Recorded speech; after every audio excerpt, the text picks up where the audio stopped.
আসসালামু আলাইকুম। সিলেট শাহজালাল মাজার থেকে সকলকে শুভেচ্ছা জানাচ্ছি। আমি মোহাম্মদ জাহাঙ্গীর হোসেন। আমাদের এখান থেকে যাত্রা শুরু। আমরা শাহজালাল মাজার থেকে শাহপরান মাজার যাব, তারপর হচ্ছে এখান থেকে জাফলং যাব। সমস্ত কিছু আমার এই ভিডিওতে তুলে ধরবো। সবাই ভিডিওর সাথে থাকুন, অবশ্যই ভালো লাগবে। এটা হচ্ছে মাজারের মূল অংশ, এটা মাজারের ভিতরের অংশ। আর এটা হচ্ছে উপরে লেখা আছে আল্লাহ। এটাই হচ্ছে শাহজালাল মাজার। আর উপরে ওঠার সিঁড়ি। এখানে যারা উপরে উঠতে চান অবশ্যই এখানে জুতা স্যান্ডেল নিচে রেখে যেতে হবে। আজকের ভ্রমণটা একটু ব্যতিক্রম। সজল ভাইয়ের পরিবার নিয়ে এসে সিলেট ভ্রমণে এসেছে। তার অনুরোধে তাদের সাথে আমিও এখানে এসেছি সিলেট ভ্রমণে।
এটা হচ্ছে শাহপরান মাজার।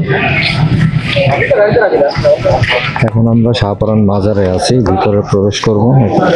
এটা হচ্ছে বাইরের পথঘাট। এখানে মাজারের কিছু নিয়মাবলী লেখা আছে। এটা হচ্ছে এটাতে কি করে? এটাতে কি করে? এটাতে দুধ উপরে জ্বালায়।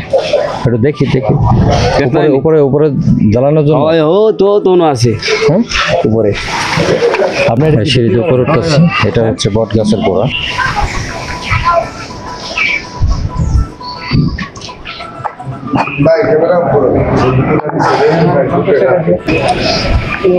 এটা হচ্ছে শাহপরান মাজারের সিঁড়ি। বাম পাশে একটা মসজিদ আর ডান পাশে কবর। তবে সিঁড়িটা কিন্তু একেবারে পরিষ্কার, অসাধারণ। শাহপরান রহমতুল্লাহ মাজার শরীফ।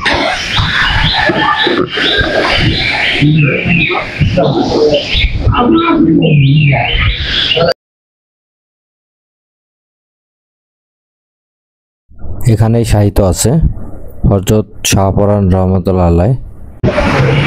এখানে দেখেন অসংখ্য লোকের কবর। আসসালামু আলাইকুম। সালাম। আপনার নামটা কি? মোহাম্মদ আমির উদ্দিন। মোহাম্মদ আমির উদ্দিন। আপনি এই শাহপরান মাজারে কতদিন যাবত আছেন? আমি এখানে যাবত প্রায়, আমি ওনার দরবারে আসতেছি জন্ম থেকে সেরে। ওনার উসিল্লাম ভাই অসুস্থ হয়েছেন গিয়া প্রতিবন্ধী মানুষ। টাইফয়েডে শাহজালাল বাবা শাহপরান রহমতুল্লাহ আমার আম্মা আব্বা কুলু করে দিয়েছিল। এখান থেকে আল্লাহ রহমতে কুদরতে আমি আস্তে আস্তে আল্লাহ আমার ভাড়া করে দিছে। ওইখান থেকে চৌথায় থেকে আমি অনেক ভক্ত হয়েছি। আপনি চলেন শাহপরানে? মানে আপনার সংসার চলে কিভাবে? সংসার চলে এখানে পুলিশ দরবারে আসি, এরা কিছু আমার হাজিয়া দেয় মাজার তরফ থেকে। এখানে জুতার দোকানে আমি থাকি। এখানে মানুষ আমার কিছু দেয়। এখানে তদারকির জন্য আপনারা কয়জন আছেন? হ্যাঁ, এখানে তদারক করার জন্য আমাদের এখানে 20-22 জন। 20-22 জন। আমরা দেখাশোনার জন্য। আসসালামু আলাইকুম ভাই, ভালো আছেন?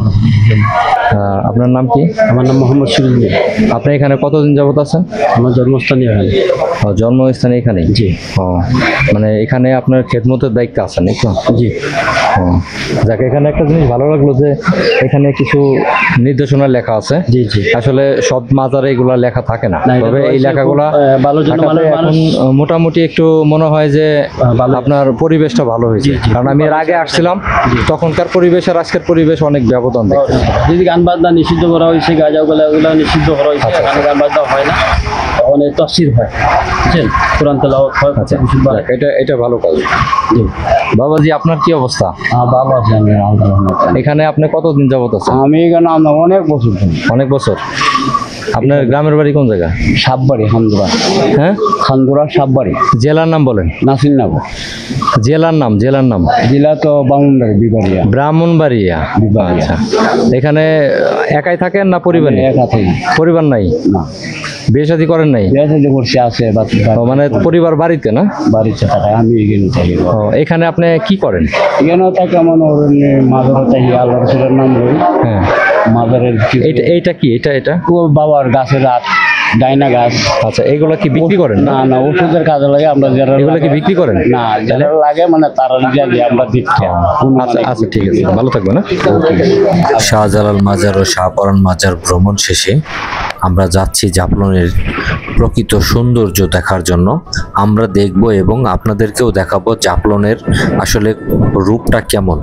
এখানে গেলে আপনি দেখতে পাবেন বাংলাদেশ সহ ভারতের মেঘালয় রাজ্যের শহর, যেমন আপনার ডাউকি বর্ডার, ডাউকি শহর। আমি এই রোডে যতবার এসেছি এই রাস্তার মাঝখানে বাড়িটি দেখে অবাক হয়ে যাই প্রতিবারই। আমরা এগিয়ে চলেছি জাফলনের দিকে। সামনে দেখা যাচ্ছে বড় বড় পাহাড়গুলা ভারতের। এই পাহাড়গুলাই আসলে মুগ্ধ করবে আপনাকে। আসলে এই গরমের চাইতে শীতের দিনে আসলে সবচাইতে বেশি ভিউ পাবেন এই জাফলনের, কারণ হচ্ছে উপর দিয়ে কুয়াশা থাকবে, দেখতে অসাধারণ লাগে। দীর্ঘ পথ জার্নি করে অবশেষে চলে আসলাম জাফলন 0 পয়েন্ট। সামনে ভারত, প্রবেশ নিষেধ। এটা হচ্ছে বাংলাদেশের শেষ সীমানা, জাফলন 0 পয়েন্টের শেষ সীমানা। এই অংশের পরে হচ্ছে পুরাটাই হচ্ছে ভারত। আর এখানে যে বাড়িঘরগুলো দেখতে পাচ্ছেন পাহাড়ের উপর দিয়া, এটা হচ্ছে ডাউকি শহর। আর এইটা হচ্ছে এই জায়গাটা হচ্ছে আপনার জাফলন 0 পয়েন্টের নিচের এলাকা। এই যে দেখেন নিচে অনেক দোকান আছে, কিন্তু আমরা যতটুকু আশা করেছিলাম যে পানিতেও অনেকটা পুরাটা ভরে যাবে, কিন্তু আসলে এখানে পানি একেবারেই নেই। আমি গত তারিখ এসেছিলাম, তার চাইতে একটু বেশি পানি। ভাই, জাফলন কেমন লাগতেছে? জি আলহামদুলিল্লাহ ভালো। আপনি কি এর আগে আসছেন এখানে? না, জাফলং এই প্রথম। এই প্রথম না? জি জি। তা প্রথম যে দেখলেন জাফলন কেমন? জি আলহামদুলিল্লাহ ভালো। মানে ভারতের বর্ডারের সাথে তো বাংলাদেশের জাফলন শেষ সীমানা। জি জি। সেক্ষেত্রে আপনার ভারতও দেখা হলো, বাংলাদেশের জাফলনও দেখা হলো। দেখালো আছে 0 পয়েন্টে। জি, সেক্ষেত্রে কি ভালো লাগছে? জি আলহামদুলিল্লাহ অনেক ভালো লাগছে। আচ্ছা, এই হলো আমাদের সজল ভাই। সজল ভাই বিদেশ থেকে আসছে, তা ওনার সাথেই আমরা এই জাফলন আসছি।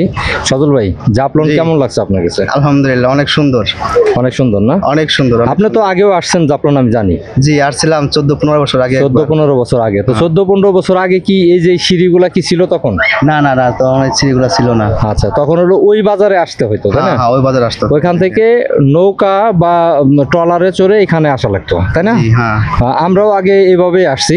তো এখন এই সিঁড়িটা দেওয়ার জন্য কি ভালো হয়েছে না খারাপ হয়েছে? জি, অনেক ভালো হয়েছে। দর্শক আরামসে নামতে পারতাছে, যাইতে পারতাছে, কোনো রিস্ক নাই। অনেক সুন্দর হয়েছে। এখানে কিন্তু ভারতের অনেক পণ্য পাওয়া যায়, মানে মোটামুটি একেবারে যে খুব কম দামে তা না, কিন্তু মোটামুটি ভাবে ভারতের যে পণ্যগুলো পাওয়া যায়, পণ্যগুলো সচরাচর বাংলাদেশে পাওয়া যায় না, কিন্তু জাফলন আসলে পাওয়া যায়। জি, এদিকে আপনার ইন্ডিয়ান যে মালগুলো পাওয়া যায় সবকিছুই পাওয়া যায় কম বেশি, কিন্তু প্রাইস অনেক অনেক বেশি। হ্যাঁ, দামটা অনেক বেশি। হ্যাঁ, অনেক বেশি। তো সেজন্য আর কি এদিকে কোনো কিছু কিনা যায় না, খুব সমস্যা কোনো জিনিস কেনা। হ্যাঁ, যাক, মানে আপনার বিদেশ থেকে তো অনেকদিন পর আসছেন, ধরেন আমাদেরকে নিয়ে জাফলন আসছেন, কেমন লাগছে আপনার কাছে? জি আছি আলহামদুলিল্লাহ, অনেক ভালো লাগছে। অনেক ভালো লাগছে। অনেক ভালো। বাকি না ভালো না লাগলে তো আসতাম না। কি অবস্থা তোমার? এই তো আসি। মানে তুমি তো মনে হয় প্রথম না জাফলনে? হ্যাঁ, প্রথম। তো কেমন লাগছে তোমার কাছে জাফলন? অনেক ভালো লাগছে, পুরো ফুরফুরে মজা আছে। এখানে তোমার মনে করো যে ভারতের এই যে সামনে পাহাড়গুলা দেখা যাচ্ছে, আসলে কি আগে কখনো এখানে আসা হয় নাই না? না, এই ফার্স্ট টাইম। এই ফার্স্ট টাইম না? তো অনেক হ্যাপি তো নাকি? অনেক অনেক। আচ্ছা, নেক্সট টাইমে অবশ্যই আমাদের মামিদেরকে নিয়ে আসবো, ইনশাআল্লাহ সবাইকে নিয়ে আসবো। আচ্ছা ভাই, কেমন আছেন? দিনা ভালো। আপনি কোথা থেকে আসছেন? আমি জিন্তা থাকি। হ্যাঁ, জিন্তাপুর। ও, মানে আপনি তো এই এলাকার লোক? ও এখানে কি বেড়াইতে আসছেন? জি না, আমি এমনিতে হয়েছি, হ্যাঁ এমনিতে হয়েছি, আমার লগর দুইজন আইছে, তারা গেছে, আপনার লোকে আরো 2 জন আসছে, এরা কোথায় গেছে? তারাও সামনে গেছে। ভারতে গেছে নাকি না, বাংলাদেশি বাস। বাংলাদেশি এরিয়ার মধ্যেই?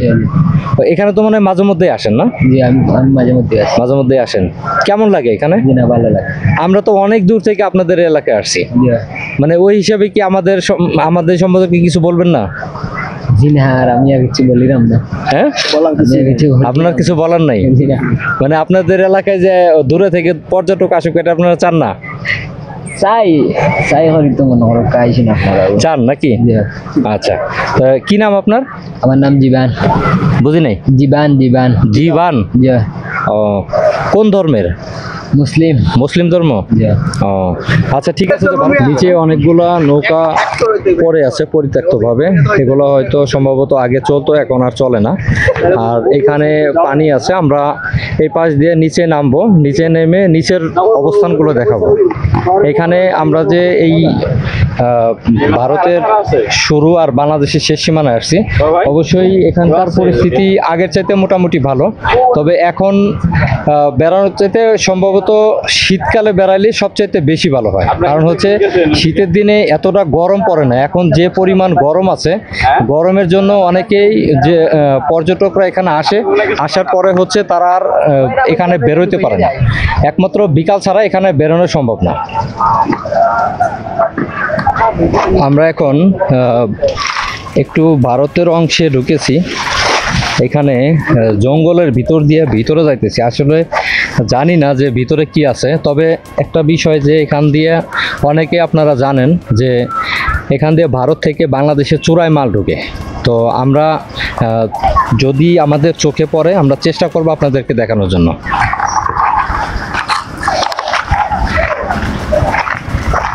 এখানে দেখতে পাচ্ছেন আমরা নিচের দিক নামতেছি জঙ্গল দিয়ে।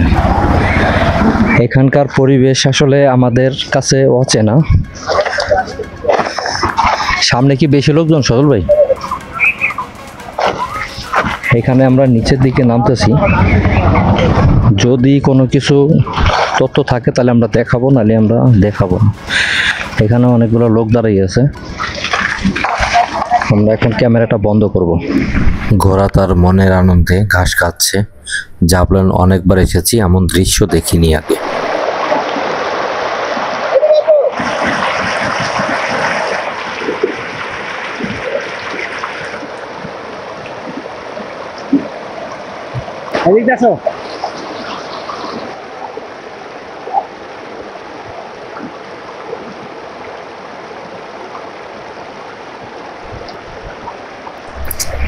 পাথরের বুকে রং তুলির ছোঁয়া, দেখতে অসাধারণ।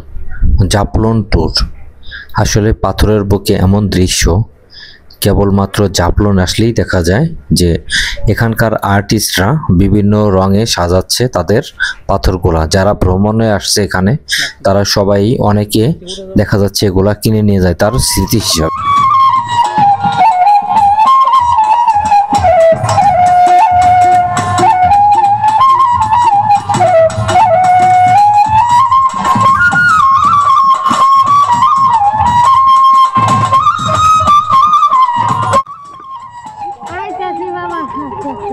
মাখুম দেখতে তো সেই। এই ভিডিও তো সারেন হ্যাঁ, সারেন বুঝি না।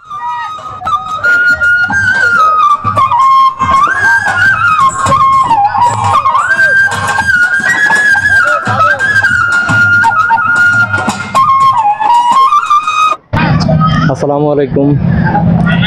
এখন আমরা আছি জাফলং 0 পয়েন্টের একবারে শেষ মাথায়, ভারতের বর্ডারের সাথে একেবারে নিচের অংশে, যেখানে পানিতে সবাই গোসল করে। এখানে দেখতে পাচ্ছেন অনেকগুলা ডিঙ্গি নৌকা দাঁড়িয়ে আছে। ঠিক এই জায়গাটি ভারতের একবারে শেষ সীমানা, বাংলাদেশের শেষ সীমানায় দাঁড়িয়ে আছি। এই যে আমার পিছনে আপনারা দেখতে পাচ্ছেন, এই যে এখানে দেখতে পাচ্ছেন ভারতের যে ঝুলন্ত সেতুটা। আসলে যে সেতুটা আসলে সবার কাছে আকর্ষণীয়, আর এই সেতুটা দেখার জন্য বিশেষত বিভিন্ন জায়গা থেকে মানুষ এখানে দূর দূরান্ত থেকে বেড়াতে আসে। আমরাও এখানে এসেছি। তো বন্ধুরা দেখতে পাচ্ছেন এই যে সেতুটা দেখেন, দেখতে কিন্তু অসাধারণ। আমার ভিডিওটা এখানেই শেষ করব। সবাই ভালো থাকবেন, আর যে যেখান থেকে ভিডিওটা দেখছেন অবশ্যই আমার ভিডিওটা শেয়ার করবেন। আর এখনও যারা আমার চ্যানেলে সাবস্ক্রাইব করেন নাই অবশ্যই আমার চ্যানেলটি সাবস্ক্রাইব করবেন। সবাই ভালো থাকবেন। আসসালামু আলাইকুম।